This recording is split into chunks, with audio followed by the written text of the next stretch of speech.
Latest on former Patriots tight end Aaron Hernandez. We are hearing more from a former friend who says Hernandez shot him earlier this year, but kept quiet because he feared for his life. ABC's John Schriffen now has the story from North Dartmouth, Massachusetts.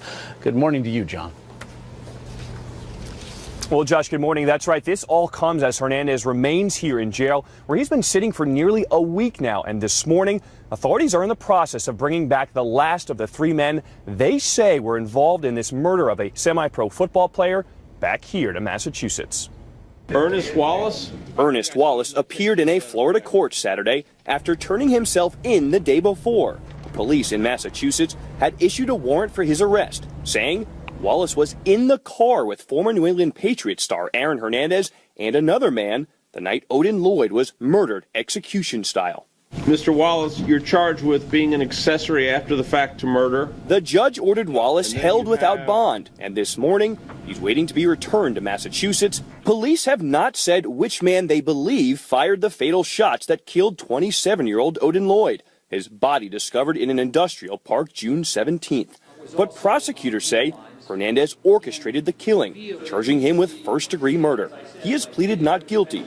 27-year-old Carlos Ortiz, who was arrested last week, has pleaded not guilty to a firearms charge. In the midst of this extensive investigation, hundreds gathered Saturday to shift the focus to the victim. I just feel that the status of this person, I don't even want to say his name, has kind of overshadowed the person that my friend is. Law enforcement officials tell ABC News and ESPN that investigators are focusing on whether Lloyd was killed because of information he might have had about a July 2012 double homicide. Hernandez is now being investigated in connection with that drive-by shooting outside a Boston nightclub. The 23-year-old is now also caught up in a civil suit, alleging Hernandez shot his friend in the face in February after a night out in Miami.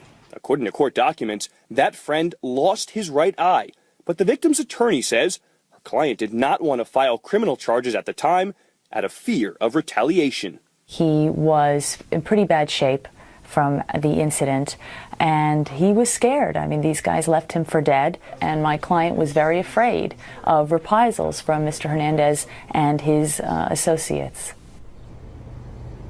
And according to that lawsuit, Hernandez and the victim got into an argument earlier that night in Miami. Now, with these murder charges now that Hernandez now faces here in prison, he's expected to stay here until his next court appearance, July the 24th.